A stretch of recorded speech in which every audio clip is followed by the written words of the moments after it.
Okay, మరి ఈ ఉదయకాలం మనం కొన్ని మాటలు దేవుని మాటలు నేర్చుకుందాం. పిల్లల మీ అందరికి కూడా ప్రభునామన వందనాలు చెల్లిస్తుంటున్నాను. మళ్ళీ మిమ్మల్ని చూడటం చాలా సంతోషం.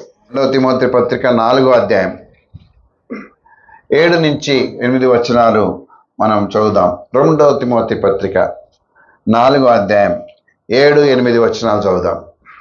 మంచి పోరాటము పోరాటితిని, నా పరుగు కడముట్టించి తిని, విశ్వాసమును కాపాడుకుంటుని, ఇక మీదట నా కొరకు నీతి కిరీటము ఉంచబడి ఉన్నది. పౌలు గారు తిమోతి గారికి మాటలు రాస్తున్నాడు. ఏమంటున్నాడు? మంచి పోరాటము పోరాడుతుని, నా పరుగు కడముట్టించింది. తర్వాత అంతవరకు ఆగిపోలే. ఏమన్నాడు? విశ్వాసమును కాపాడుకుంటుని, ఇక మీదట నా కొరకు నీతి కిరీటము ఉంచబడి ఉన్నది. ఎన్ని మాటలు చెప్తున్నాడు. నిన్న ఉదయం 6 గంటలకు నాకు ఒక వార్త తెలిసింది. ఏంటంటే రామోజీరావు గారు చనిపోయారు. రామోజీరావు గారు చనిపోయారు అనగానే నాకు అన్నీ గుర్తొచ్చాయి. ప్రియా పచ్చళ్ళు 1980లో తీసుకొచ్చాడు. ఈనాడు 1900 ఐ థింక్ 74లో తీసుకొచ్చాడు. 74-75. ఈటీవీ 1995లో తీసుకొచ్చాడు. రామోజీ ఫిలిం సిటీ 1996లోనూ 97లోనూ తీసుకొచ్చాడు. 1650 ఎకరాల్లో రామోజీ ఫిలిం సిటీ గిన్నీస్ బుక్లో పేరుంది. గిన్నీస్ బుక్లో రామోజీ ఫిలిం సిటీకి స్థానం దక్కింది. సో ఆయన చనిపోక ముందు ఆయన ఏం చేశాడంటే ఒక స్మృతి వనం కట్టుకున్నాడు. ఇక్కడ రామోజీ ఫిలిం సిటీలో. ఈరోజు అక్కడే ఆయన అంత్యక్రియలు జరిగాయి. స్మృతి వనం. ఒక స్మృతి వనం అంటే చక్కగా ఒక ప్రాంగణంలా కట్టుకొని మధ్యలో ఒక చక్కగా డిజైన్తో రూఫ్ వేసి ఆ క్రింద ఆయన్ని ఖననం చేయటానికి ఫ్లోరింగ్ అంతా చేసి కొంత ఒక 5 అడుగులు మాత్రం మట్టి మీద అట్లా వదిలేశారనమాట. ఆయన చనిపోకముందే ఆయన కట్టుకున్నాడు అది. సాధారణంగా ఈ ఇస్రాయేలు రాజులు లేకపోతే ఇస్రాయేలీలు కట్టుకుంటారు అట్లా. వాళ్ళు గుహలు తొలిపించుకుంటారు. కానీ ఈయన కట్టుకున్నాడు. అయితే ఆయన ఏమన్నాడంటే నాకు చావంటే భయం లేదు. ఇప్పుడు కాదు, చాలా రోజుల క్రితం చెప్పాడు ఆయన. నాకు చావంటే భయం లేదు, ఎందుకంటే నేను అనుకున్నవన్నీ నేను చేసేసాను. సో మరి నిజంగా చాలా కొన్ని లక్షల మందికి ఆయన అన్నం పెట్టాడు. కొన్ని లక్షల మందికి. రామోజీ ఫిలిం సిటీలో 25,000 మంది పనిచేస్తారు. 25,000 మంది. ప్రియా పచ్చడిలో ఇంకొక 5,000 మంది చేస్తారు. ఆయనకి 21 ప్రింటింగ్ ప్రెస్ ఉన్నాయి మన రాష్ట్రం అంతా. బెంగళూరులో ఒకటి, చెన్నైలో ఒకటి ఉంది. ఈ ప్రింటింగ్ ప్రెస్లోనే దాదాపు 50,000 మంది పనిచేస్తారు. ఇవన్నీ ఎందుకు చెప్తానంటే ఆయన అన్న మాట నాకు బాగా నచ్చింది. ఏమన్నాడు? నేను అనుకున్నవన్నీ నేను సాధించాను. పౌలు గారు కూడా అదే అంటున్నాడు. ఏమంటున్నాడు? మంచి పోరాటము పోరాడితిని, నా పరుగు కదముట్టించేదాన్ని. అంతా నేను ప్రభు కోసం ఏమైతే అనుకున్నానో అన్నీ నేను చేసేసాను. మంచి పోరాటము పోరాడాను, నా పరుగు కడముట్టించింది, విశ్వాసమును కాపాడు. అంతవరకు అయిపోయితే బాగుండేది. ఇక మీదట నా కొరకు నీతి కిరీటము ఉంచబడి ఉన్నది. ఇంత గట్టిగా చెప్పాడండి. నేను చేసిన పనులన్నిటికీ కూడా దేవుడు నా కోసం ఏం సిద్ధం చేశాడు? నీతి కిరీటం ఇవ్వబోతున్నాడు. నీతి కిరీటం ఇవ్వడు. మరి ఈ లోకంలో ఉన్నప్పుడు కొన్ని విషయాలు ఆలోచన చేయాలి. అసలు దేవుడు మనల్ని ఎందుకు రక్షించాడు? పోనీ రక్షించాడు, రక్షణ ఇచ్చాడు నాకు దేవుడు. ఆయన కాపుదలు ఇచ్చాడు, భద్రత ఇచ్చాడు, ఆయన దయ చూపించాడు, ఆయన కృప ఇచ్చాడు. అసలు ఏంటి ఉద్దేశం ఏంటి? పోనీ నేనేం చేస్తున్నాను? పోనీ కృతజ్ఞత కలిగి నేనేమన్నా చేస్తున్నానా అంటే, ఇదిగో ఈయన ఏం చెప్పాడు? నా పరుగు కడముట్టించాడు, నేను చేరుకున్నాడు. ఎందుకు పౌలు గారి లైఫ్లో ఒకట్లా కొంచెం మనం తొంగి చూస్తే 3వ అధ్యాయం, ఫిలిప్పీలకు రాసిన పత్రిక 3వ అధ్యాయం 14 వచనం ఒకసారి చూద్దాం. ఆయన పరుగేంటి, ఏం కథ ముట్టించాడు, అసలు ఏంటి అక్కడ కనిపిస్తున్నాడు. ఫిలిప్పీ పత్రిక 3వ అధ్యాయం 14 వచనం ఒకసారి చదువుదాం. క్రీస్తు యేసునందు దేవుని ఉన్నతమైన పిలుపునకు కలుగు బహుమానము పొందవలనని గురి యొద్దకే పరిగెత్తుతున్నాను. ఏంటంట? క్రీస్తు యేసు యొక్క ఉన్నతమైన పిలుపునకు కలుగు బహుమానం. క్రీస్తు యేసు నిన్ను రక్షించటంలో నీకు ఒక పిలుపు ఇచ్చాడు. అదేం పిలుపు? ఉన్నత, చాలా హై కాల్, ఉన్నతమైన పిలుపు. వివిఐపీలకు ఇచ్చే కాల్ అది. అందరికి ఇచ్చే కాల్ కాదు, అందరికి ఇచ్చిన పిలుపు కాదు. నీ కొరకు ఒక పిలుపు పెట్టాడు ప్రభు, నీకు ఒక గురి పెట్టాడు. ఆ గురి ఏంటో నువ్వు గుర్తించి దానికోసం పనిచేయాలి. అదే ప్రభు నీకు ఇచ్చిన పిలుపు ఏంటి? అసలు ఎందుకు పిలిచాడు ప్రభు? నిన్ను రక్షించాడు, సరే. ప్రభు నిన్ను నేను ఎందుకు రక్షించాడు? అసలు ప్రభు నన్ను రక్షించడం, నేను చాలాసార్లు మీకు చెప్పాను, మన ప్రతి ఒక్కరి విషయంలో దేవుడికి ఒక ఏముంది? ప్రణాళిక ఉంది. ప్రణాళిక ఉంది, ప్రతి ఒక్కరికి ఒక ప్రణాళిక ఉంది. ఇప్పుడు ఎవరు లక్ష్మిని పిలిచాడు దేవుడు, వరలక్ష్మిని ఎందుకు పిలిచాడు? ఆ విషయంలో ఆయనకు ఒక ప్రణాళిక ఉంది. ఝాన్సీ ఫోన్ చూసుకుంటుంది, ఝాన్సీకి ఒక ప్రణాళిక ఉంది. ఏం చర్చిలో కూర్చొని ప్లాన్ ఏంటి? ఫోన్ చూసుకోమని ఆమె ప్రణాళిక, బైబిల్ చూడాలని ప్రణాళిక, నాట్ ఫోన్. దావీదుకి ఒక ప్రణాళిక ఉంది. ఏంటి? చిట్టితో ఆడుకోమనే. ఎందుకు పిలిచాడు? ఈరోజు కాదు, మామూలుగా ఎందుకు పిలిచాడు? ఆయనకు ఒక ప్రణాళిక ఉందండి. కిరణ్ కోసం ఒక ప్రణాళిక, నాగేశ్వరరావు గారి కోసం ఒక ప్రణాళిక, మరి ఇతను ఎవరు, మన నిఖిల్ కోసం ఒక ప్రణాళిక ఉంది, నిక్సన్ కోసం ఒక ప్రణాళిక ఉంది. మనం అర్థం చేసుకోవట్లేదు, గ్రహించట్లేదు. ఎందుకు గ్రహించట్లేదు అంటే మనం బైబిల్ చదివితే కదా తెలిసేది. దేవుడు ఎట్లా మాట్లాడతాడు మనతో అంటే 2 విధాలుగా మాట్లాడతాడు. ఒకటి బైబిల్ చదవడం, రెండోది ప్రార్థన చేయటం, లేకపోతే వాక్యం వినడం. నీతో మాట్లాడతాడు.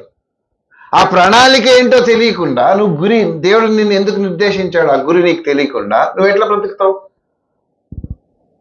అది మనకు తెలియట్లేదు కాబట్టి, మనం అది గ్రహించలేకపోతున్నాం కాబట్టి మనం ఇష్టం వచ్చినట్టు మనం బ్రతుకుతున్నాం.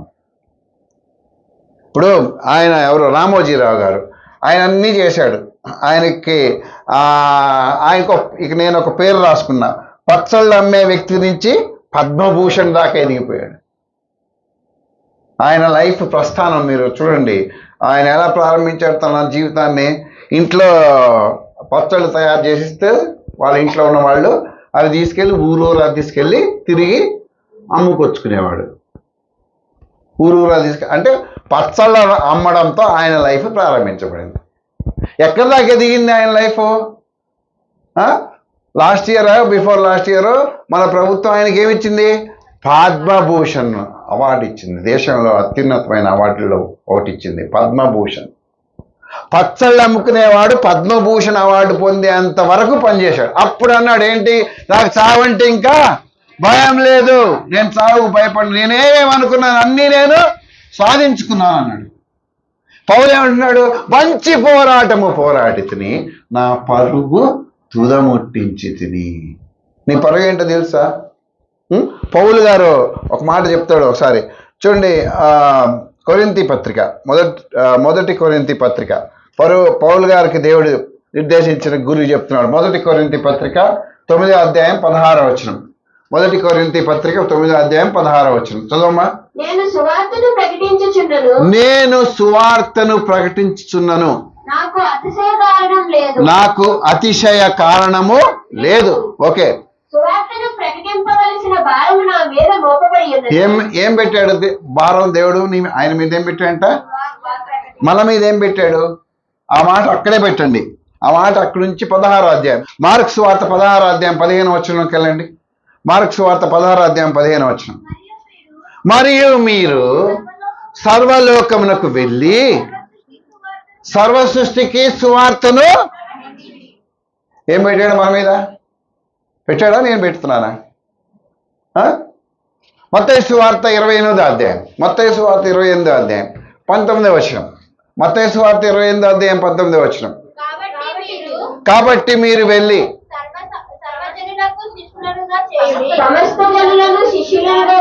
కాబట్టి మీరు వెళ్ళి సమస్త జనులను శిష్యులుగా చేయండి.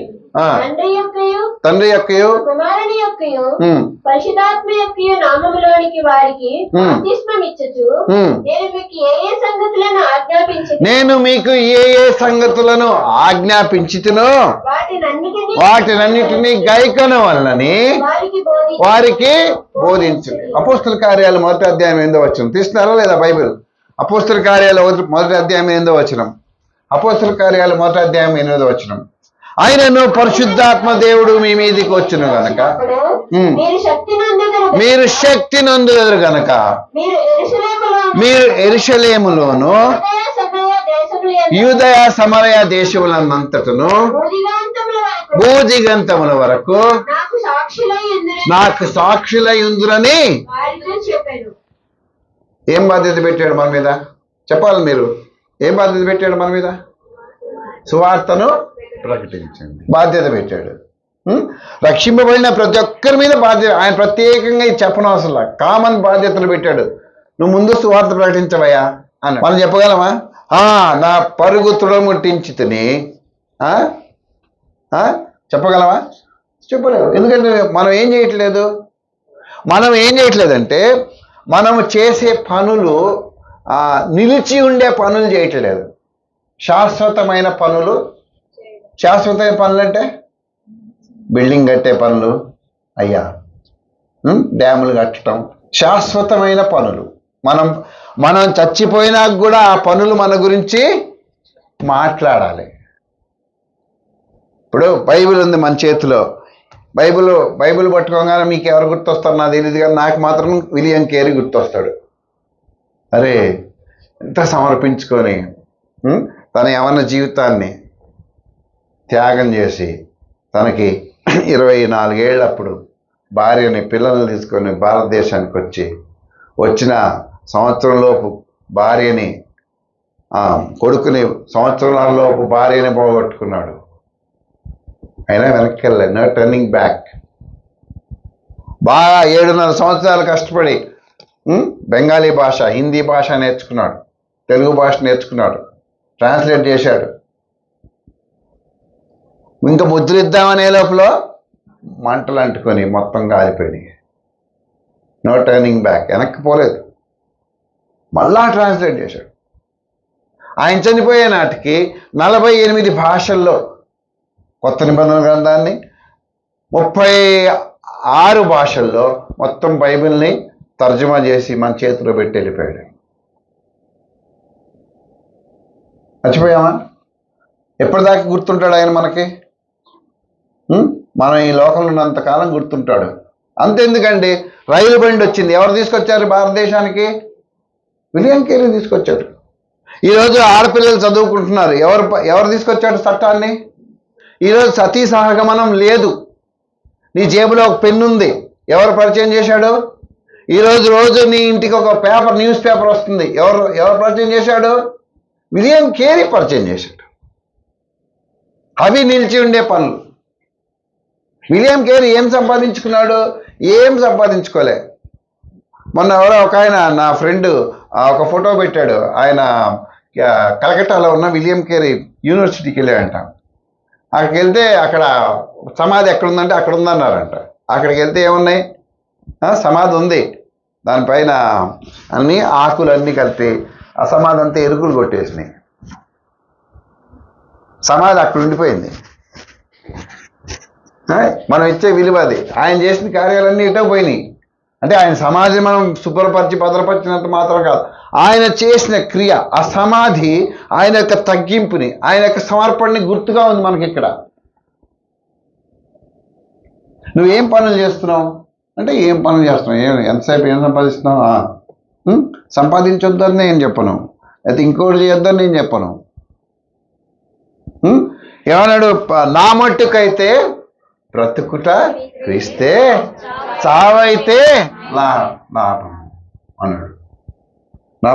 నా మట్టుకైతే నేను చనిపోవటం బ్రతకటం, నేను బ్రతకాలి అనుకుంటే క్రీస్తు కోసం బ్రతకాలి. ఒకవేళ నేను చచ్చిపోతే అది నాకు ఇంకా లాభము. తర్వాత శాశ్వతమైన పనులు కొన్ని ఉన్నాయి. శాశ్వతమైన పనులు, మనం చేసే పనులు రెండు ఉంటాయి. ఏంటి? అశాశ్వతమైన పనులు, అశాశ్వతమైన ఏంటి అంటే ఈ లోకములో మాత్రమే మనకి ఉపయోగపడి, ఈ లోకంలో మాత్రమే. ఇప్పుడు అన్నీ ఉన్నాయి. మన రామోజీ గారు ఏ రంగంలో ఆయనకి ప్రవేశం లేదు. సినీ ఇండస్ట్రీ ఉంది, బట్టల వ్యాపారం ఉంది, ఫుడ్ ఇండస్ట్రీ ఉంది, మన ఏంటది ఫిలిం ఇండస్ట్రీ ఉంది, పర్యాటక రంగం ఉంది, తర్వాత చిట్ ఫండ్స్ బిజినెస్ ఉంది, విద్యా సంస్థలు ఉన్నాయి, ఇన్ని ఉన్నాయి ఆయన. అదే సమయంలో కష్టం వచ్చినప్పుడు ముందు నిలబడ్డాడు ఎవరంటే ఆయనే. తుఫాన్ వచ్చింది, డబ్బులు కలెక్ట్ చేశాడు, పేపర్లో అనౌన్స్మెంట్ చేశాడు, డబ్బులు పంపించారు, ఆదుకున్నాడు. స్కూల్ లేదు, అనౌన్స్మెంట్ చేశాడు, డబ్బులు వచ్చినాయి, 18 స్కూల్స్ కట్టించాడు. ఇవన్నీ ఏంటి? ఎక్కడ దాకా ఉంటాయి ఇవి? ఈ లోకం అంతమయ్యే వరకే ఉంటాయి. ఇవి కాదు మనం చేయాల్సింది. మనతో పాటు వచ్చి దేవుని ఎదుట మనకి మెప్పును ఘనతను తెచ్చే పనులు మనం చేయాలి. ఇవి అశాశ్వతమైనవి. ఈ లోకంలో ఇల్లు కొనొద్దని నేను అన్నాను. ఈ లోకంలో పిల్లలకు మంచి ఎడ్యుకేషన్ ఇస్తావు, ఆస్తి సంపాదిస్తావు, you have to do that. అవి నువ్వు చేయాలి, నేను కూడా చేయాలి. అవి కాదు, వాటితోనే మన జీవితం అయిపోలేదు. అవి ఎక్కడి వరకు? ఈ లోకం పుట్టాడు చేశావు. కానీ ఆయన ఎవరు? Alexander the great. మీకు గుర్తు చేశాను, చాలాసార్లు చెప్పాను. ఆయన వెళ్ళేటప్పుడు ఏం చేశారు? ఆయనకి ఇది వచ్చింది. ఏంటది? మన ఏం జ్వరం వచ్చింది. ఏం జ్వరం అది? చచ్చిపోయాడు. ఆ జ్వరం కలరా వ్యాధి వచ్చింది ఆయనకి. చచ్చిపోతే ఆయన ఏం చెప్పాడు? 2 చేతులు ఆ డబ్బాకి 3 వ్యక్తుల్ని పిలిచాడు. ఎవరిని? డాక్టర్ని, ఇంకా చెప్పండి, ఇంకెవరిని పిలిచాడు? డాక్టర్ని తెలుసా? 3 వ్యక్తులనే పిలిచాడు. 3 వ్యక్తులు టచ్ చేయాలన్నాడు. సైనికుడిని, లాయర్ని, 3 పట్టుకోమన్నాడు. మిగతా వాళ్ళు ఎవరి దగ్గర రావద్దన్నాడు. ఎందుకు? డాక్టర్ ఏంటి? అయ్యా, నేను బతికున్నంత బతికే నువ్వు నన్ను ఆరోగ్యం ఇవ్వగల, కానీ నన్ను శాశ్వతంగా బ్రతికించు, పోయిన ప్రాణాన్ని నువ్వు తేలేవు చెప్పాడు. సైనికుడిని ఎందుకు రమ్మన్నాడు? నువ్వు పని చేయి, డబ్బాకి 2 చేతులు రంధ్రాలు చేసి 2 చేయి, కుడి చేయి కట్ చేసి పెట్టి. ఏమని? నేను ఎంత సగం ప్రపంచం కంటే ఎక్కువ నేను గెలిచినా కానీ నేను నా చేతులతో ఏమీ తీసుకెట్టలేదు. ఆ సందేశం ఇచ్చాడు. మళ్ళీ ఏం చెప్పాడు? లాయర్ని, ఇదిగో చూడు, నా ఎన్ని అందరికి ఇచ్చాను, కానీ ₹1 కూడా నువ్వు నా పేరున పంపించడం లేదు. ఆయన వెళ్ళేటప్పుడు అవన్నీ చల్లారు. ఏం చల్లారు? వజ్రాలు, వైడూర్యాలు, డబ్బులు అన్నీ చల్లు. ఎందుకు?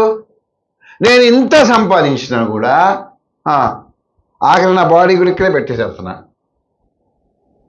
శాశ్వతమైనవి.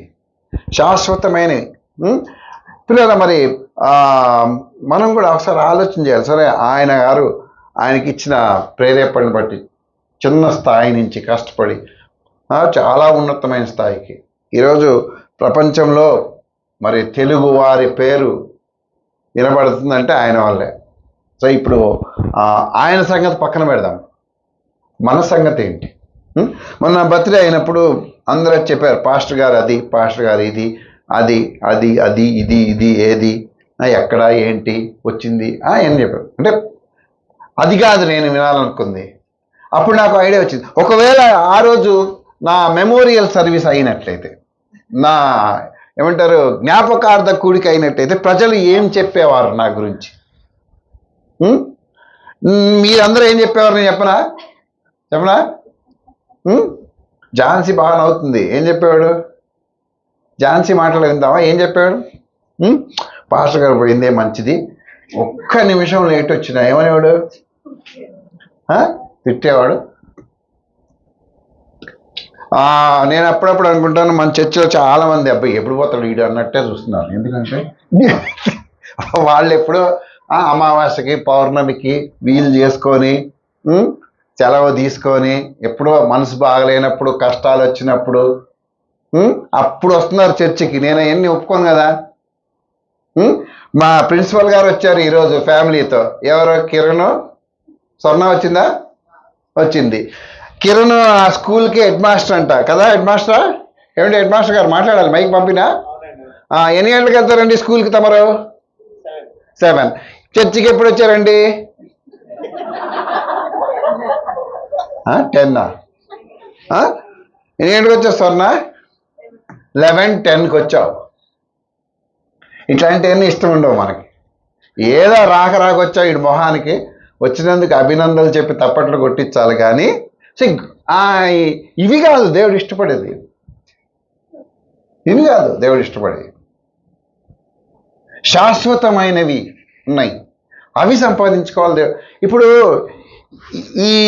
ఇప్పుడు రేపొద్దున మన రామోజీరావు గారికి ఒక ప్రపోజల్ చేశారు. ఏంటంటే కొత్త ప్రభుత్వం రాగానే వెంటనే ఆయనకు భారత రత్న ప్రకటించమన్నారు. ఎందుకు? నిజమే, చాలా మంచి పనులు చేశాడు. సంఘపరంగా సొసైటీకి చాలా మేలు చేశాడు ఆయన. లెక్కలేనంతమంది అనాథలను చదివించాడు. క్యాన్సర్ పేషెంట్స్కి, డబ్బు లేని వాళ్ళకి గుప్తంగా సహాయం చేశాడంట ఆయన. ఎవరికి తెలియకుండా చేశాడు. Lot of money with his him. కోటీశ్వరుడు ఆయన. అవన్నీ ఎక్కడి దాకా వస్తాయి? భారతరత్న దాకా వస్తాయి. వస్తే కానీ మనకి భారతరత్న అవసరం లేదు. మన గురించి ఎవరు చెప్పనవసరం లేదు. ప్రభువు దగ్గరికి వెళ్ళినప్పుడు ప్రభు ఏం చెప్పాలి? బలా నమ్మకమైన మంచి దాసుడా. తర్వాత రాదేమో, ఏమన్నా? బలా నమ్మకమైన మంచి దాసుడా, ఈ కొంచెములో నీవు నమ్మకముగా ఉంటివి కాబట్టి ఈ అనేకమైన పట్టణాల మీద నేను నిన్ను అధికారిగా చేశాను అని చెప్పగలగాలి. ఆ 1 తలాంతి ఇచ్చినోడు ఏం చేశాడు? దాన్ని తీసుకెళ్ళి నా భూమిలో పెట్టాడు. ఆడు ఎందుకు పెట్టాడు? ఎందుకు పెట్టావా అంటే ఏం చెప్పాడు? నువ్వు చాలా, తెలంగాణ చెప్పాలంటే ఏం చెప్పాలి? నువ్వు చాలా గలీజ్గానివి, నువ్వు ఆగం చేస్తావు, పరిశాన్ చేస్తావు నన్ను. నువ్వు 1 ఇచ్చావు, మళ్ళీ ఎప్పుడు అడుగుతావు ఏమో. దాన్ని తీసుకెళ్ళి భూమిలో పాతి పెట్టారు అన్నాడు. అప్పుడు ఆయన ఏమన్నాడు? బలా చెడ్డదాసుడా. షౌకాళ్ళకి ఇచ్చిన వడ్డీ వచ్చేది కదా, రూపాయికి రూపాయి. అది తీసుకొచ్చి ఆ భూమిని తవ్వి 10 తలాంతులను వాడికి ఇచ్చేయండి, ఈయన తీసుకెళ్ళి ఎక్కడ పడేమన్నాడు. అది నా భయం. బీసీలో ఎవరు చెడ్డ దాసురాండ్రుగా ఉండకూడదు. అసలు మీరు పని చేయరు. అక్కడికి వస్తుంది అది. అక్కడికే వస్తుంది. దేవుడు నీకేదో తలాంతి ఇచ్చాడు, దాన్ని ఎక్కడ పెట్టావు? తీసుకెళ్ళి ఎక్కడ పెట్టావు? చాలా రీజన్స్, చాలా కారణాలు ఉంటాయి. ఇప్పుడు ఎందుకు ఉదాహరణకు దేవుడు నాకు వాక్యం చెప్పే తలాంతి ఇచ్చాడు. కొంచెం విషయాలన్నీ సరిగ్గా ఆర్గనైజ్ చేసే తలాంతి ఇచ్చాడు అనుకో. ఎక్కడ పెట్టాను నేను? దాన్ని తీసుకెళ్ళి భూమిలో పెట్టాను. ఎట్లా తెలిసి నేను భూమిలో పెట్టానని? ఎప్పుడైనా పిలిచాను ఏమంటాడు? నాకు పని ఉంది, వర్షం వస్తుంది, ఇంకా జ్వరం వచ్చింది, మా డాడీని అడిగి రావాలి, మా మమ్మీని అడిగి రావాలి. ఒకవేళ ఆయన వస్తా అన్నా కదా వాళ్ళ డాడీ ఏమంటాడు? చెప్పండి, ఏమంటాడు? ఇంకెక్కడ పోమంటది? ఈలాగా బెదురుగా చూస్తున్నాడు టీటీటీడు. సో ఎనీహా ఈ అకీరా అంటే గుర్తొచ్చింది. సో పిల్లల మనం కొన్ని విషయాలు చూద్దాం. దేవుడు మనకి 4 విషయాలు ఇచ్చాడు, 4 చాయిసెస్ ఇచ్చాడు. ఈ 4 చాయిసెస్లో నువ్వు శాశ్వతమైన పనులు చేయొచ్చు. 4 చేయొచ్చు, లేకపోతే 4 కనీసం ఒక్క దాంట్లోనే చేయొచ్చు, లేకపోతే 2 చేయొచ్చు. మనం 4 చేయకపోయినా నష్టమే అసలు, లేకపోతే 1-2 దాంట్లో చేసినా కాస్త పర్వాలా. ఇప్పుడు మినిమం మార్క్స్ ఎంత ఒక సబ్జెక్ట్లో? పాస్ అవ్వాలంటే ఎన్ని మార్క్స్ రావాలి? సనా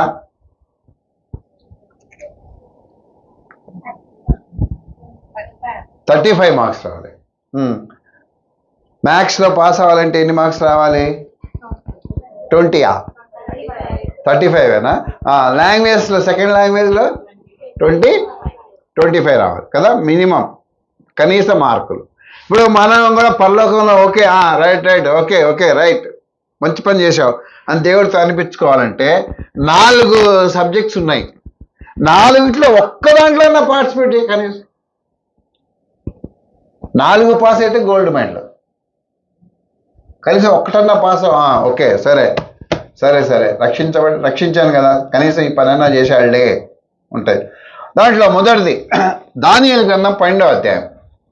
దానియేలు గ్రంథం 12వ అధ్యాయము 3వ వచనం. దానియేలు గ్రంథం 12వ అధ్యాయం 3వ వచనం. బుద్ధిమంతులైతే ఆకాశ మండలములోని జ్యోతులను పోలిన వారై ప్రకాశించెదరు. నీతి మార్గమును అనుసరించి నడుచుకున్నట్లు ఎవరు అనేకులను త్రిప్పుదురో వారు నక్షత్రముల వలె నిరంతరము ప్రకాశించెదరు. ఏంటి మొదటి చాయిస్ దేవుడిచ్చింది? బుద్ధిమంతులుగా మార్చబడటం.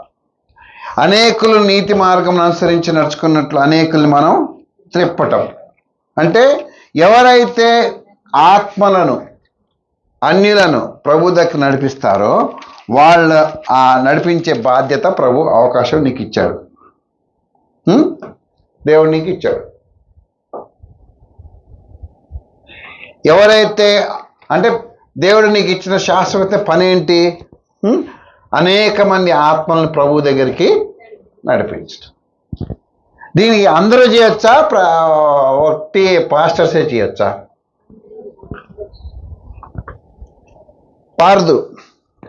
పార్దుకు ఒక ప్రశ్న. ఈ సువార్త చెప్పటం, ఆత్మను రక్షించడం అనేది అందరూ చేయొచ్చా, పాస్టర్లే చేయాలా? పార్దు ఉన్నావా? ఆన్సర్ చెప్పు గట్టిగా. అందరూ చేయొచ్చా? అందరూ సువార్త చెప్పొచ్చా? లేకపోతే వీరస్వామి అందరూ చెప్పొచ్చా, పాస్టర్లు చెప్పాలా? అందరూ చెప్పొచ్చు. చదువు వచ్చిన వాళ్ళే చెప్పొచ్చా, చదువు రానోళ్ళు కూడా చెప్పొచ్చా? మాధవి, చదువు రానోళ్ళు కూడా చెప్పొచ్చు. కానీ మరి ఈ పని చేస్తే ఏంటంటే దేవుడిచ్చే బహుమానము ఆకాశ మండలములోని జ్యోతుల వరే నిరంతరము ఎక్కడ ప్రకాశించబోతున్నారు? పరలోక రాజ్యంలో ఇక్కడ ఎవ్వరు గుర్తుపట్టరు, ఇక్కడ ఎవ్వరు నిన్ను అసలు గుర్తుపట్టరు. నువ్వు ప్రకాశించబోతున్నావు. బిల్లీ గ్రహం గారు చనిపోయినప్పుడు ఆయన్ని వారం రోజులు డెడ్ బాడీ రూమ్లో పెట్టారు. ఎందుకంటే ఆయన సండే చనిపోయినట్టున్నారు. మళ్ళీ నెక్స్ట్ సాటర్డే దాకా వీళ్ళకి టైం ఉండదు, వాళ్ళకి అక్కడ పెట్టేశారు. ఆ టైంలో బిల్లీ గ్రహం ఫౌండేషన్ అని వాళ్ళు ఏం చేశారంటే ఆయన సువార్త చెప్పిన డేటా బయటికి పంపించారు, బయటికి వదిలేరన్నమాట. ఏంటా డేటా? ఆయన దాదాపు 122 దేశాలకు సువార్త తీసుకెళ్ళాడు. ఆయన దాదాపు 52 సంవత్సరాలు ఏమో ఆయన ప్రభు కోసం పనిచేశాడు. 152 దేశాలకు సువార్త తీసుకెళ్ళాడు. ఆయన వెళ్ళిన ప్రతి చోట కూడా సువార్తే చెప్పాడు. సువార్త చెప్పి డెసిషన్ కార్డ్స్ ఇస్తారు. ఆ డెసిషన్ కార్డ్స్ అన్నీ లెక్క పెట్టారు.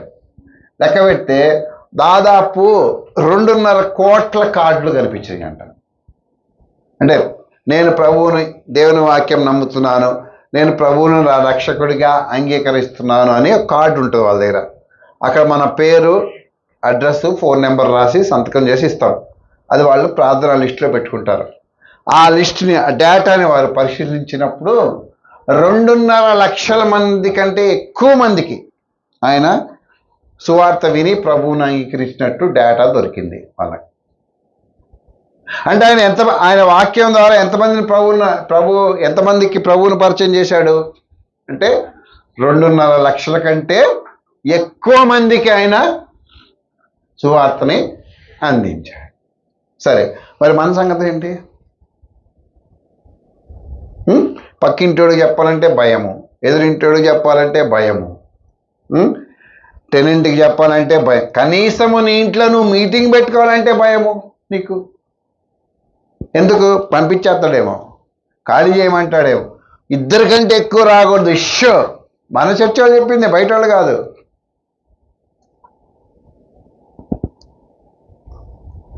అవకాశం నీకుందా, పోనీ అదన్నా వాడుకుంటున్నావా?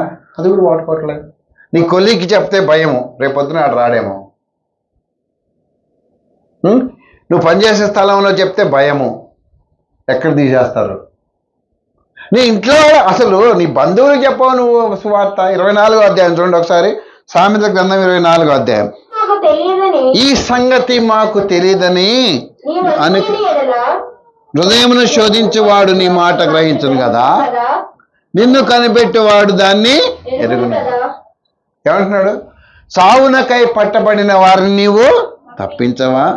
నాశనమందు చట్టువారిని నీవు తప్పించము, నాశనమందు పట్టుకు జోగుచున్న వారిని నీవు. క్వశ్చన్ మార్క్ వేశాడు అక్కడ. అరే, నాశనం అయిపోతున్నారయా నీ భర్త, నీ భార్య, నీ పిల్లలు, నీ బంధువులు, నీ రక్త సంబంధికులు, ఇరుగు పొరుగు వారు, నీ తల్లిదండ్రులు. నాశనమందు పట్టుకు జోగుచున్న వారిని నీవు రక్షించవా? ప్రశ్న వేస్తున్నాడు దేవుడు. రక్షించవా? నువ్వేమంటున్నావు? ఈ సంగతి మాకు తెలియదని నీవు అనుకునేలా హృదయమును శోధించేవాడు నీ మాటలు గ్రహించును కదా. అనుకుంటున్నావు అదేలే, ఇంకా టైం ఉంది, ఇంకా అది ఉంది, ఇంకా ఇది ఉంది. ఏముంది? ఏం లేదు.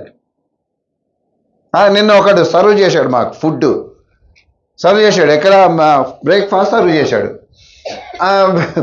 సర్వ్ చేశాడు. నాది నెంబర్ 1 ఉండింది. వచ్చి టీ ఇచ్చాడు, అవి తీసుకెళ్ళిపోయాడు. డబ్బులు ఇవ్వండి సార్ అంటే డబ్బులు ఇచ్చాను, అంతా అయిపోయింది. ఓకే.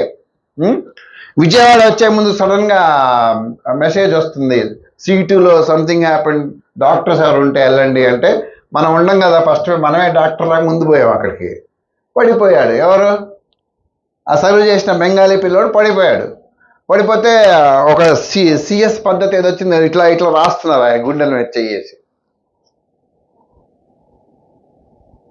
విజయవాడలో దింపేశారు. ఏమైపోయాడు? చనిపోయాడు. ఇంకా టైం వస్తుందిలే, ఇంకా మెల్లగా చేద్దాం. ఆరే, నీ టైం వచ్చిన వాడు పోతాడాడు, సచ్చూరుకుంటుంది.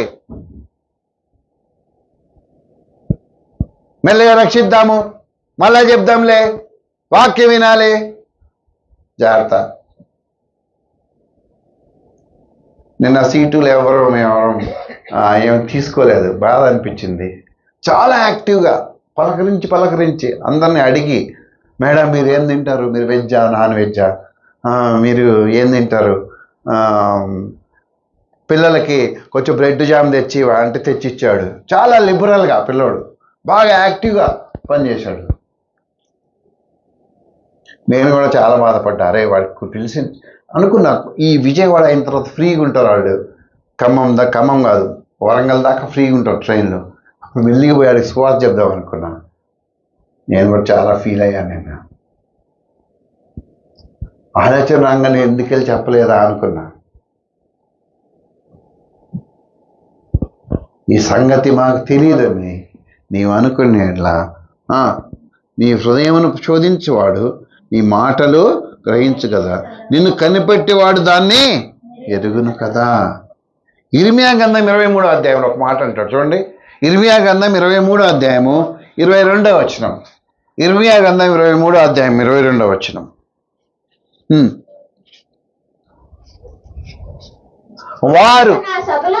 వారు అంటే ఎవరు? GCBC వారు.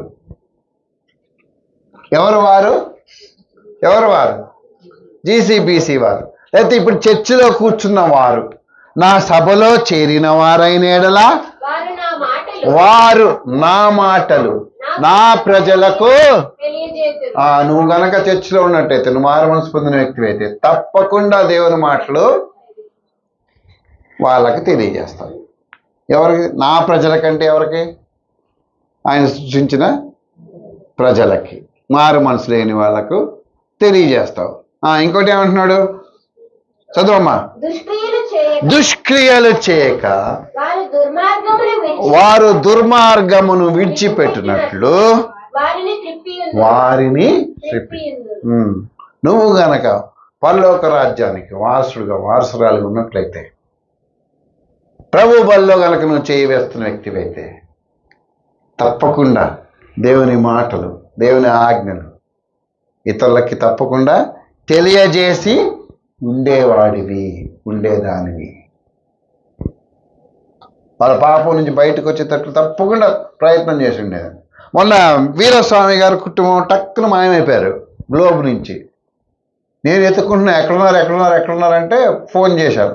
అప్పుడు చెప్తున్నాడు, ఆయన చెప్పాడు, అయ్యగారు చాలా ఘోరం జరిగిపోయిందన్న. ఏం జరిగిందా అంటే, వాళ్ళ బంధువులు ఎంతమంది? వీరస్వామి 6 ఒకటే కారులో వెళ్ళి వస్తూ ఏమయ్యారు? అప్పుడు బాధపడుతుంది వీరలక్ష్మి. అయ్యో, ఏం చేస్తావు అప్పుడు? అందుకే చెప్తున్నా నేను, ఆకులు కాలేక ఏం చేశాడంటే ఒకడు పోయి, సారీ చేతులు కాలేక ఆకులు పట్టుకున్నాడంట. ఎప్పుడు పట్టుకోవాల్సింది? కాలక ముందే పట్టుకోవాల్సింది. కాలినాక పట్టుకుంటే ఇంక మండిపోతాయి చేతులు, ఇంకా మండుతాయి. అది చనిపోయినాక దుఃఖపడటం కాదు. ప్రభువా నీ చిత్తం అయితే వారిని ఎక్కడ తీసుకెళ్ళంటాడు? ఎక్కడ తీసుకెళ్తాడు? పరలోక రాజ్యాన్ని తీసుకెళ్తాడా? పరలోక రాజ్యం పోవాలంటే ఏం కావాలి? ఒక వ్యక్తి మారు మనసు పొందాలి. మారు మనసు పొందాలి. వాడు ఎంత పెద్ద వ్యక్తి అయినా సరే మారు మనసు లేకుండా పరలోక రాజ్యానికి వెళ్ళడం సాధ్యం కాదు అది. అందుకే ఏం చెప్తున్నాను, దేవుడు ఏం చెప్తున్నాడు? అరే నీకు అవకాశం ఉన్నప్పుడు చెప్పవయ్యా బాబు, అవకాశం ఉన్నప్పుడు సువార్త చెప్పు, నలుగురు నడిపించు. నువ్వు చచ్చిపోయినా నీతో పాటు నువ్వు నడిపించిన ఆత్మల యొక్క అకౌంట్ అక్కడ ఉంటుంది పైన. ఎస్, గుడ్, మంచి పని చేశావు. అదిగో వాళ్ళు నడిపించావు, గుడ్.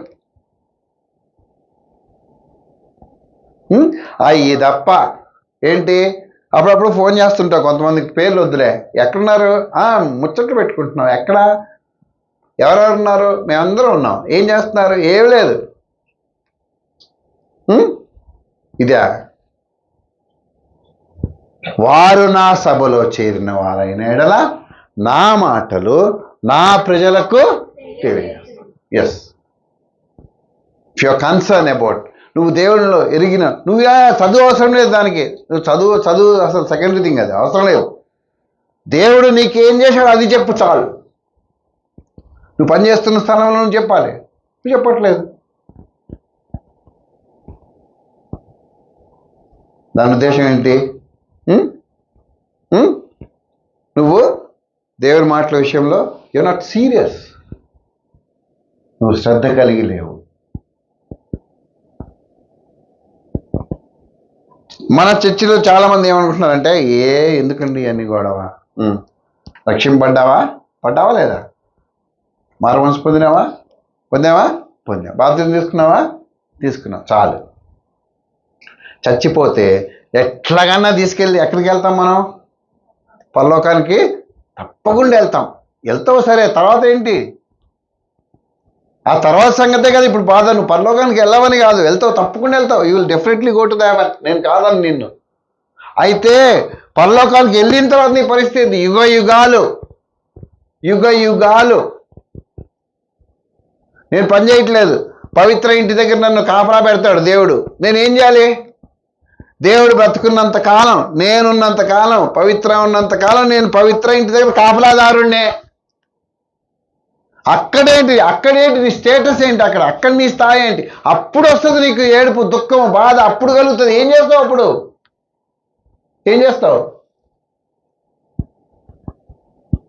దాని గురించి ఆలోచన చేయండి. ఇది కాదు. నువ్వు చచ్చావు, ప్రభు నమ్ముకున్నావు, okay, definitely you will go to heaven. నేను కాదని బైబిల్ కూడా చెప్తుంది. ఆయన రక్తం చేత కొనుక్కున్నాడు కాబట్టి నువ్వు తప్పకుండా నేను తీసుకెళ్తాడు ఆయన పరలోకి. అక్కడే ఏంటి నీ స్థానం ఏంటి? యెహెజ్కేలు గ్రంథంలో ఒక మాట అంటాడు, 33 అధ్యాయం 7వ వచనం చదవండి. యెహెజ్కేలు గ్రంథం 33 అధ్యాయం 7వ వచనం. యెహెజ్కేలు గ్రంథం 33 అధ్యాయం 7వ వచనం. యెహెజ్కేలు గ్రంథం 33 అధ్యాయం. నరపుత్రుడా, ఆ, నేను నిన్ను ఇశ్రాయేలు కావలివానిగా నేను నిన్ను ఇశ్రాయేలీల మీద ఉందా, ఇశ్రాయేలీలకు ఇశ్రాయేలీయులకు కావలివానిగా. నువ్వెవరంట? నిన్ను ఈ లోకంలో ఉన్న అన్నిల మీద కావలివానిగా, కావలిదానిగా దేవుడు నియమించాడు. కావలివారు అంటే ఎవరు? కాపలా కాసేవాళ్ళు. లేటెస్ట్ వర్డ్స్ ఏంటి జల్లు? కావలి వాళ్ళు ఎవరు? కంపెనీకి కావలి వాళ్ళు ఉన్నారా? Security guard, watchman. What is the responsibility of a watchman? ఒక సెక్యూరిటీ గార్డ్ యొక్క బాధ్యత ఏంటి? మనందరం వెళ్ళిపోయిన తర్వాత తాళాలన్నీ వేసుకుంటాడా? వేసుకుంటాడు. అన్ని తాళాలు వేస్తాడా? 1-2 సార్లు చెక్ చేసుకుంటాడా? చేసుకుంటాడు. రాత్రిపూట నాలాంటి వాడు నిద్రపోతాడా? నిద్రపోడు. ఏం చేస్తుంటాడు?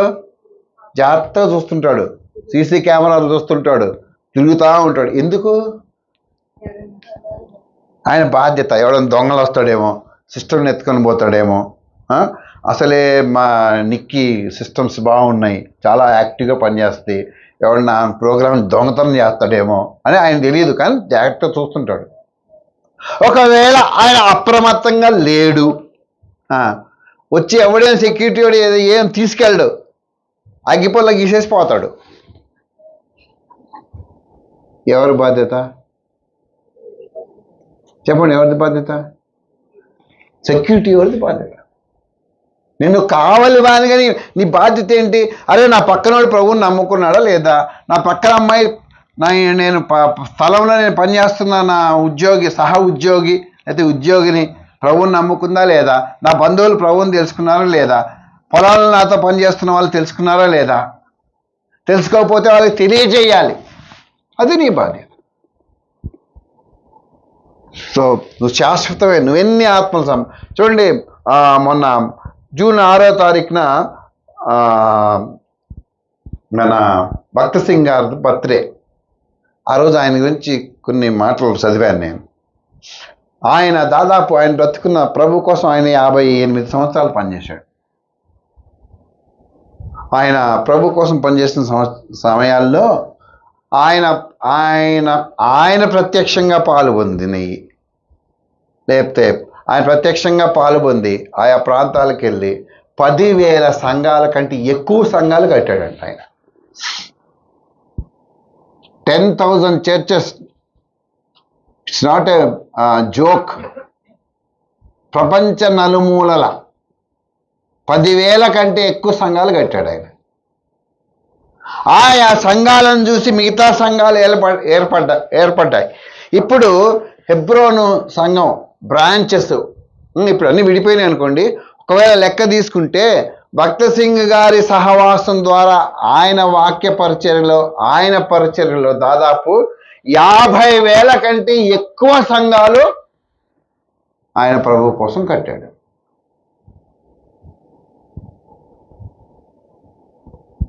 ఏమన్నాయి? ప్రభావానికి ఏమిస్తాడు? ఇంత గొప్ప మహిమ ఇస్తాడండి. ఆర్ఆర్కే మూర్తి గారు విన్నారా పేరు? విశ్వవాణి అనే ప్రోగ్రాం వచ్చేది, రేడియో ప్రోగ్రాం. ఆర్ఆర్కే మూర్తి గారు బ్రాహ్మణ కుటుంబం నుంచి ప్రభువుని ఎరిగిన వ్యక్తి. ఆయన పరిచర్య ద్వారా దాదాపు 5,000 నుంచి 6,000 సంఘాలు కట్టబడ్డాయి మన ఆంధ్ర రాష్ట్రంలో. మరి మనం ఎన్ని సంఘాలు కట్టాము? అసలు ఎంతమందికి సువార్త చెప్పాము? దేవుడు రోజు మాట్లాడుతున్నాడు నీతో, వారం వారం వారం వారం మాట్లాడుతున్నాం. కానీ మనకి ఏంటంటే దున్నపోత మీద వర్షం పడ్డట్టే లెక్క, ఏం తేడా లేదు. నేను నిన్న వచ్చేటప్పుడు మొన్న బాగా వర్షం పడుతుంది, అందరు కదులుతున్నారు, కానీ నేను వీడియో తీశాను, నా ఫోన్లో ఉందనుకుంటా. అందరూ కదులుతున్నారు కానీ అది మాత్రం అస్సలు కదలట్లా. కనీసం ఇష్యూ అన్నా లేదు, తుస్సు అన్నా లేదు, ఇట్లాగే నిలబడ్డది. జోరున వర్షం పడుతుంది, కనీసం తోక కూడా ఒప్పట్ల. సిగ్గుపడాలండి. ఎంత ఫ్రస్ట్రేషన్ అయిపోయి నేను మీకు ఈ మాటలు చెప్తున్నాను. సంఘము మీరు నిద్రపోతున్నారు, యూఆర్ స్లీపింగ్, మీరు నిద్రపోతున్నారు. అసలు కదలికే లేదు. అరే వెళ్దాము, దేవుని మాటలు చెప్దాం, దేవుని మాటలు వింటున్నాం కదా, అరే దేవుడు మనతో మాట్లాడుతున్నాడు. శాశ్వతమైనవి ఎన్ని ఆత్మలు సంపాదించుకుంటే కనీసం అది అక్కడ నువ్వు శాశ్వతమైన పనులు చేసుకోవచ్చు. సరే అది రాదు, వదిలేయండి, అది రాదు కదా. ఇంకొక ఆప్షన్ ఉంది దయచేసి ఈసారి. రెండో ఆప్షన్, ఒకటి ఆత్మల సంపాదన ద్వారా నువ్వు శాశ్వతంగా దేవుని పనులు చూపించుకోవచ్చు. మత్తయి 19:29 నా నామము నిమిత్తము నా నామము నిమిత్తము అన్నదమ్ములనైనను వినండి, అన్నదమ్ములనైనను అక్క చెల్లెండ్రనైనను ఆ? తండ్రినైనను తల్లినైనను పిల్లలనైనను భూములనైనను ఆ, విడిచిపెట్టు ప్రతి వాడును 100 రెట్లు పొందును, ఇదిగాక నిత్య జీవమును. మొదటి వారు అనేకులు కడపటి వారు.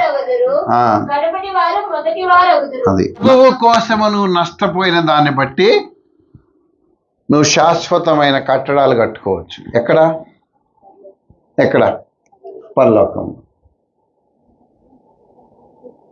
ఏమన్నా నష్టపోయావా ప్రభు కోసం? సువార్త చెప్పవు, సొంత వాళ్ళకి ఎందుకు చెప్పవు? నేను చచ్చిపోతే రేపు నా తమ్ముడు వచ్చి దండేయడేమో, నాకలి రేపు మా అమ్మాయి పెళ్ళైతే వచ్చి చదివింపులు చదవడేమో.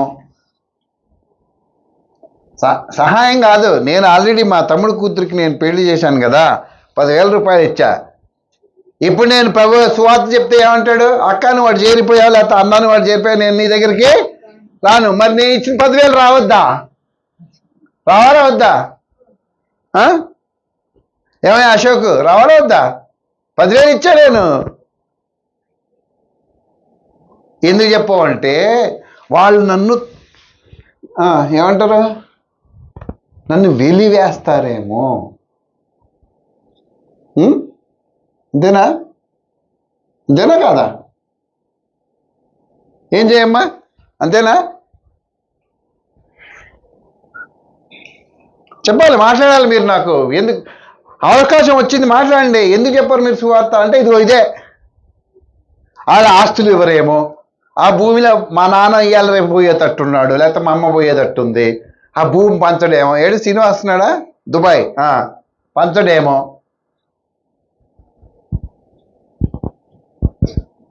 ఇక్కడ ఏమంటున్నాడు? నా నామము నిమిత్తము ప్రభువు కోసము అన్నదమ్ములనైనా అక్క చెల్లెండ్రనైనా తల్లినైనా తండ్రినైనా పిల్లలనైనా, ఆఖరికి మొన్న పృథ్వీ వాళ్ళ ఆ ఊరు వెళ్ళాను, అబ్బాయి ఆ చర్చి యానివర్సరీకి వెళ్ళాను. అక్కడ ఒక ఆమె సాక్ష్యం చెప్తుంది. ఏంటి అయ్యా, నేను ప్రభువుని తెలుసుకున్నప్పుడు ఇదిగో నా పసుపు కుంకుమ కింద ఈ 6 సెంట్లు భూమి ఇచ్చారు, అంటే 300 గజాలు ఇచ్చారు. అదే ఆమె ఏం చేసింది, పృథ్వీ దగ్గర వాక్యం విని బాప్తిని తీసుకొని అయ్యగారు ఈ స్థలంలో చర్చి కట్టండి అందంట. ఆనంగానే వాడు ఆయన ఆమెను వదిలిపెట్టేశాడు, వెనక్కి తీసుకోలే, భూమి వెనక్కి తీసుకోలే. చర్చి కట్టారు. ఇప్పుడు 12 ఏళ్ళు అయిపోయింది ఆ చర్చి కట్టి. ఏమైంది?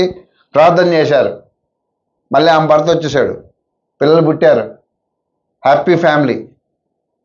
అంటది కదా, ఆ రోజు నేను ప్రభువు మాట విని ప్రభువు కోసం ఈ భూమి ఇవ్వకపోతే ఈ ఊరికి సువార్త అంతగా విస్తరించేది కాదేమో. నిజమే, అక్కడ చర్చి ఎవరు ఊళ్ళలో మనలాగా కాదు. భయం నీకు, నన్ను ఎక్కడ వదిలిపెట్టి వెళ్ళిపోతారు, అమ్మో నా మాట వినరేమో, వాళ్ళు నన్ను పిలవరేమో, నా ఫంక్షన్స్కి రారేమో, నన్ను పిలవరేమో, అదేంటది మెహందీకి నన్ను పిలవరేమో, సంగీత్కి నన్ను పిలవరేమో, నాకు చీరలు పెట్టరేమో. ఎందుకు ఈ టెన్షన్? మా మమ్మీ 78లో ప్రభువుని నమ్ముకుంది, 78, 79. 79 మా తాతగారికి తెలిసింది. మా తాతగారు మా ఇద్దరు బాబాయిలు మా మేనత్తలను తీసుకుని ఒక 7-8 మంది స్వరాజ్ మజ్దాలో వచ్చారు. ఒక 16 మంది రాలేదులే కానీ ఒక 10 మంది దాకా వచ్చారు. ఆ రోజు వినాయక చవితికి ముందు రోజు వచ్చారు. ఉన్నారు వాళ్ళు అక్కడ. అప్పుడు అంతా తిని తాగిన తర్వాత మా తాతయ్య నన్ను మా మా అమ్మమ్మని మా ముగ్గురు అన్నదమ్ముల్ని కూర్చోబెట్టి, అరే మీరేంట్రా ఏదో యేసుప్రభు నమ్ముకున్నారంట అన్నాడు. అనగానే నేనే స్పోక్స్ మెన్ అనమాట. నమ్ముకున్నాము అన్న. నువ్వేంట్రా మాట్లాడుతున్నావు అని తిట్టాడు. మా అమ్మ చెప్పింది, మామయ్య గారు నమ్ముకున్నామండి అంది. ఏమమ్మా నీకు చెప్తున్నాను విను, మనకు మొత్తం మీ వంతు కింద మనకు మొత్తం 120 ఎకరాల భూమి ఉంది. నీ వంతు కింద 40 ఎకరాలు వస్తుంది మీ ఆయనది. ఇంకా మీకు వేరే మాటలు లేవు. మీరు యేసు ప్రభువుని వదిలేసి మళ్ళీ మామూలుగా వస్తే మీ భూములు మీకు ఇచ్చేస్తా, ఆస్తి పిల్లలకు రాసి ఇచ్చేస్తా, నీ బతుకున్నప్పుడే రాసిస్తా. ఇదిగో మా పెద్ద అమ్మాయి కూతుర్ని మీ పెద్దోడికి ఇస్తా, రెండో అమ్మాయి కూతుర్ని చిన్నోడికి ఇస్తా, మాట్లాడుకోండి అన్నాడు. నేను మళ్ళీ మాట్లాడినా అని చెప్పాడు. సరే అయ్యి తెచ్చారు, తిన్నారు, అంత అయిపోయింది. వినాయక చవితి వచ్చింది. నెక్స్ట్ డే పోయి విగ్రహం తేపో అన్నాడు. నేను ధ్యాన పొమ్మన్నా. ఆయనే వెళ్ళి తీసుకొచ్చాడు విగ్రహం, అక్కడ పెట్టాడు, ఆయనే పూజ చేశాడు, ఆయనే చేశాడు. అది చేయండి ఇది చేయండి అంటే మా అమ్మమ్మ చేసి పెట్టింది. సరే అయిపోయింది. అయిపోయిన తర్వాత మళ్ళా తిన్నారు. ఏంట్రా మరి చెప్పండి ఇంకేంటి అన్నాడు. ఆ విగ్రహాన్ని తీసుకెళ్ళి నువ్వే పడేసి రాపో అని నేను. నువ్వు పడేయవా అన్నాడు, కొట్టాడు. నేను పడేయి, నువ్వే పడేసి రాపో అని అది తీసి ఆయన సంచిలోనే పెట్టా మళ్ళీ. సో మళ్ళా కూర్చోబెట్టి అడిగాడు. మా అమ్మ చెప్పింది, మామయ్య గారు మాకేమొద్దు, మేము యేసు ప్రభువు నమ్ముకున్నాం, యేసు ప్రభు ఇవ్వకపోతే ఇట్లాగే ఉండిపోతాం. కానీ అప్పటికి ఇంకా మా ఇల్లు కంప్లీట్ అవ్వాలి. ఒట్టి రూఫ్ వేశారు. మేమున్న పోర్షన్లో 2 రూములు మాత్రం ప్లాస్టింగ్ చేసి బండలు వేసాం. తలుపులు కూడా లేవు. మధ్యలో తలుపు లేదు. ఆ చివరో తలుపు ఈ చివరో తలుపే ఉంది. మధ్యలో కూడా తలుపులు లేవు. కరెంట్ ఉంది. Never went back. పోయింది. ప్రభువు కోసం నువ్వేం సంపాదించుకున్నావు అంటే రేపు మా అమ్మ చెప్పుద్ది, ఇదిగో వదిలేసి వచ్చాను అక్కడ. ఆమె చెప్పరు అసలు, దేవుడే చెప్తాడు. ఇది చూడు ఈమె వదిలేసి వచ్చింది అక్కడ, పిల్లలు కూడా వదిలేశారు అక్కడ, చూడండి సీదర్ అకౌంట్. నువ్వేం వదిలేసావు? ఏం నష్టపోయావు నువ్వు? ఇంత దేవుడు మాట్లాడుతున్నా, ఇందాక చెప్పాను చూసారా, నేను మాట్లాడకంటే బాగుండదు, స్పందనే లేదు మన లోపల. అరే నిజమే కదా, ప్రభువు నా కోసం పరలోక రాజ్యాన్ని వదిలిపెట్టి వచ్చి ప్రాణం పెట్టాడే. నేను ఈ వీళ్ళ కోసం ఈ తుచ్చమైన వ్యక్తుల కోసం ఇక్కడ వరకే పనికొచ్చి బాంధవ్యాల కోసం నేను ఎందుకు సువార్త చెప్పట్లేదు వాళ్ళకి? యు ఆర్ నాట్ వరీడ్ అనమాట. You are not worried. చస్తే చచ్చారులే, అప్పుడు పోయి చెప్తా నేను. ఎప్పుడు పోయి చెప్తావు? చచ్చే ముందు పోయి చెప్తావా? ఎవడు చెప్తావు? ఛాన్స్ ఎక్కడుంది?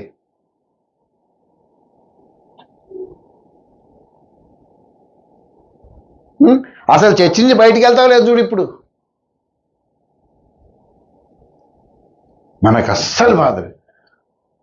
భర్తలు అట్లాగున్నారు, మారు మనసు లేదు, భార్యకు మారు మనసు లేదు, పిల్లలకి లేదు, తల్లిదండ్రులకు లేదు, బంధువులకు లేదు, ఏమీ లేదు. మళ్ళీ విశ్వాసిని ప్రభువులో చేయి వేస్తున్నాను, స్ట్రాంగ్ విశ్వాసిని, బలమైన వ్యక్తిని. ఏం బలమైన వ్యక్తి? దేవుడు నిన్ను తప్పకుండా లెక్క అడుగుతున్నాడు రోజు. యేసు ప్రభు పరలోక రాజ్యాన్ని వదిలి మనం ఎందుకు చెప్పట్లేదు తెలుసా? మరి మనము యేసు ప్రభు మన కోసం ఏం చేశాడో అర్థం కాలేదు అసలు. ఫస్ట్ అంటే అర్థమైంది కానీ మనసు మీద తీసుకోవట్లేదు మనం. యేసు ప్రభు ఏం వదిలిపెట్టి వచ్చాడు మన కోసం? మాట్లాడండి, ఏం వదిలిపెట్టి వచ్చాడు మన కోసం? నిక్సన్ యేసు ప్రభు పరలోక రాజ్యం వదిలిపెట్టాడు, సింహాసనం వదిలిపెట్టాడు, దేవదూతల ఆరాధన వదిలిపెట్టాడు, పరిశుద్ధుల ఆరాధన వదిలిపెట్టాడు. తాను ఏంటి? తండ్రి యొక్క సహవాసం, తండ్రితో ఉన్న అనుబంధం, తండ్రితో గడిపిన అన్నీ వదిలిపెట్టేశాడు. జస్ట్ ఒక సామాన్యమైన వ్యక్తిగా, ఒక బలి పశువుగా ఒకటే ఆశ ఏంటి? నిన్ను రక్షించాలి, జగదీష్ని రక్షించాలి, లోకాన్ని రక్షించాలి. బలి పశువుగా వచ్చాడు. పశువుల శాలలో ఉంచబడ్డాడు. సామాన్యమైన వ్యక్తిగా బతికాడు. సమయం వచ్చినప్పుడు ఏం చేశాడు? మన స్థానంలో నిలబడి మనకు రావాల్సిన తీర్పు, శిక్ష తన మీద తీసుకున్నాడు. మనకు బదులుగా చనిపోయాడు. ఇంత చేస్తే ప్రభు మన కోసము, మనం ప్రభువు కోసం ఇదిగో ఇక్కడి వరకే నిలబడతాయి. ఇక్కడి వరకే. ఇప్పుడు రామా ఉంది, ఆమె ఇప్పుడు ఎవరు? నాకు నా బాసా? రమా ఎవరు? భార్య. ఎక్కడి దాకా చెప్పండి? ఎక్కడి దాకా? ఈ లోకం దాకా, సమాధుల దొడ్డి దాకా అనుకో. ఆ తర్వాత పైన భార్య, సహోదరుడు, సహోదరి. ఇక్కడ వరకు భయపడుతున్నా నేను. అమ్మో, ఇప్పుడు ఆమె సువార్త చెప్తే అన్నం పెట్టదేమో, సువార్త చెప్తే ఉప్పు ఎక్కువ వేస్తుందేమో. అరే, నువ్వు ఈ లోక బంధాల కోసం బాధపడుతున్నావు. ఇక్కడ దాకా వస్తాయి అవి. అయితే ప్రభు ఇక్కడ దాకా ఉన్నప్పుడే చెప్పమంటాడు సువార్త నిన్ను. అక్కడికి వచ్చినాక నువ్వేం ఇక్కడ సువార్త ద్వారా నువ్వు చెప్పడం ద్వారా రక్షింపడ్డ వాళ్ళే పైకి వస్తారు. No one is bothered.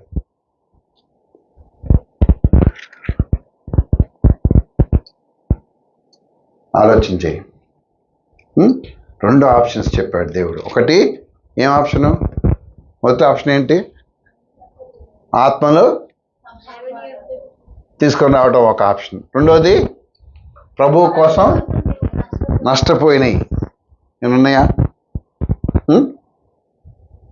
ఉంటే అవి నీకు శాశ్వతమైనవిగా నిలిచిపోతాయి. అవునండి, ప్రభు కోసం వీళ్ళు సంఘం కోసం ఇదిగో ఇది నష్టపోయారండి, ఇది పోగొట్టుకున్నారండి చెప్తారు. లోకం చెప్తారు. నువ్వు పెద్ద పెద్ద కట్టడాలు కట్టాడండి, అది చేశాడండి, ఇంత. అవి వేరే సంగతులు, అవి చెప్పరు. నీకు ఏం చెప్తారు? ప్రభువు కోసం, ప్రభు మాట చెప్పటాన్ని బట్టి ఇదిగో బంధువులు పోగొట్టుకున్నారు, ఆస్తులు పోగొట్టుకున్నారు, మరొకటి పోగొట్టుకున్నారు. నువ్వేమైనా పోగొట్టుకున్నావా? నీ ఆరోగ్యం పోయింది ఎప్పుడన్నావు? పరిచర్యకు వచ్చానండి, నా ఆరోగ్యం పోయింది, గుండెల మీద చేసుకొని చెప్పు. నీ డబ్బులు ఖర్చు పెట్టావా ఎప్పుడన్నా పరిచర్య కోసం వచ్చి? పరిచర్య కోసం ఏమైనా డబ్బులు పెట్టావా? పెట్టలేదే. లేదు, అసలు నువ్వు దశంభాగం ఇవ్వటమే నీ మొహానికి ఎక్కువ అన్నట్టు మాట్లాడుతున్నారు ఇప్పుడు ఇవాళ రేపట్లో.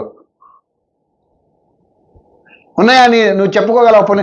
ప్రభా, నేను ఇదిగో నీకోసం నేను ఏంటి ఈ డబ్బు నేను వెచ్చించాను, ఈ పరిచర్య కోసం నేను ఇది వాడాను,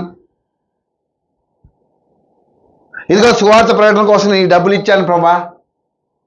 ఒకటే ఉంది ఏంటి? ప్రభా, ఈ మందిరం నిర్మాణం కోసం నేను కూడా ఏం చేశాను? ఒకటేనా? ఒకటే ఎన్ని రోజులు చెప్పుకుంటావు? ఈ ఒక్క డ్రెస్ ఎన్ని రోజులు వేసుకొని తిరుగుతా నేను? చిరిగే పోయేంత వరకు. అది చిరిగిపోతే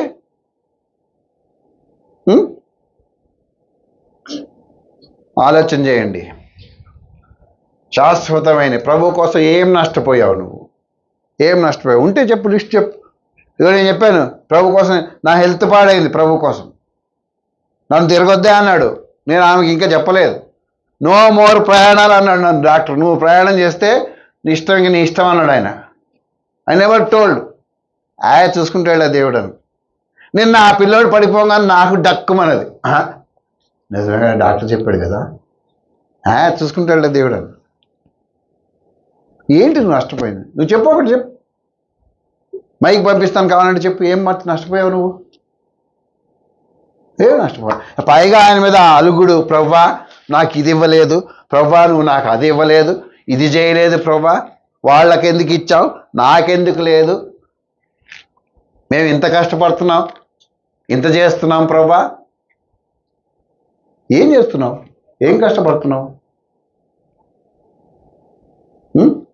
ఏం కష్టపడుతున్నావు?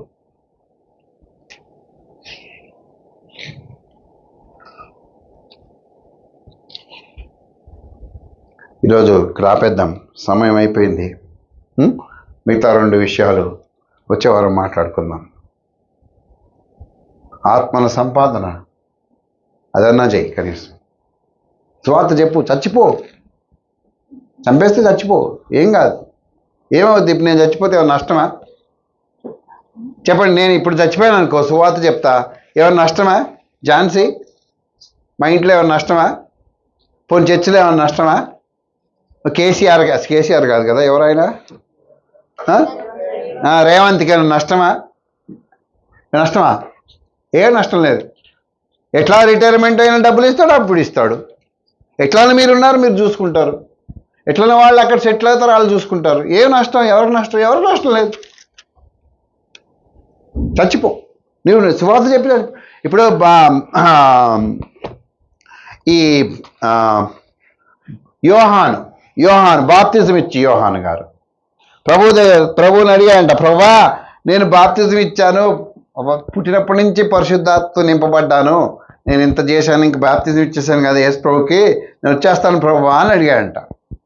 ఒక భక్తుడు రాశాడు తన పుస్తకంలో ఊహించి. అప్పుడు దేవుడు అన్నాడంట, అరే పిచ్చోడా, ఏముంది నీకు, నేను చెప్పిన పని చేశావు. ఉమారాణి బట్టలు కుట్టమ్మా అని నేను ఇచ్చాను, కుట్టింది, డబ్బులు తీసుకుంది. ఇంకేం దాంట్లో గొప్ప ఏముంది? ఏమైనా గొప్ప ఉందా ఉమారాణికి? అంటే ఆమె చేయగలిగిన పని ఆమెకి ఇచ్చి ఆమె చేసింది. బాగా వినండి, అంతేనా? మరి ఏం చేయాలి? నీకు ఇక్కడ ఏమైనా బహుమతి కావాలంటే నువ్వు ఏదైనా ఒక పని చేసి రాపో వెళ్ళయ్యా అంటే. ఈయన ఆలోచన చేసి ప్రార్థన చేస్తున్నప్పుడు దేవుడు ఈయనకి ఒక ఐడియా ఇచ్చాడు. ఏంటి?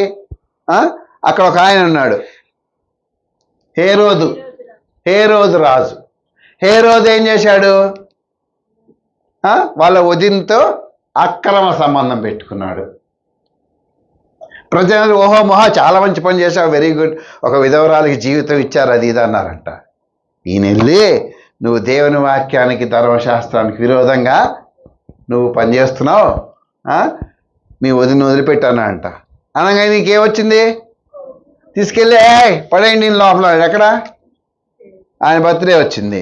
బర్త్డే వస్తే హేరోదు రాజు, హేరోది ఆ కుమార్తె ఏమవుద్ది? ఈయనకి కూతురు అవుద్ది. కూతురు ఏం చేసింది? ఆల్మోస్ట్ ఆల్ ఆయన రాస్తాడు కామెంటేటర్ బుక్లో, ఆల్మోస్ట్ ఆల్ బట్టలు లేకుండా తండ్రి తల్లి ముందు, సభ ముందు డ్యాన్స్ వేసింది. ఏంగానే తండ్రి ఏమైపోయాడు? ప్రసన్నుడైపోయాడు అనమాట. తట్టుకోలేకపోయాడు. చెప్పు, ఏం కావాలో కోరుకో అన్నాడు. అనగానే ఏమంది వాళ్ళ అమ్మని, మమ్మీ ఏమడమంటావు అంటే, ఆడు ఒకడు మనకు విరోధంగా ఉన్నాడు కదా, గడ్డపోడు ప్రవక్త, తలాడుకుపో అంది. ఏమయ్యాడు యోహాను? హతసాక్షి అయిపోయాడు. అయిపోయాడండి. ప్రియమైన సంఘస్థులారా, ఆలోచన చేయండి. దేవుడు నేను ఎందుకు రక్షించాడు? దేవుని ప్రణాళిక ఏంటి? నువ్వు ఏం సంపాదించుకుంటున్నావు ఈ లోకంలో? శాశ్వతమైన వాటి కోసమే ఎంతకోసం, అశాశ్వతమైన వాటి కోసం ఎంతకోసం ప్రయాసపడతావు? శాశ్వతమైన 4 రెండు చెప్పాను. ఒకటి ఆత్మనన్నా సంపాదించు, అయితే ప్రభువు కోసం నష్టపో, అయితే 2 చేయి. దేవుడి మాటలు మనం ఇంటికిట్లో దీవించును గాక. ఆమేన్.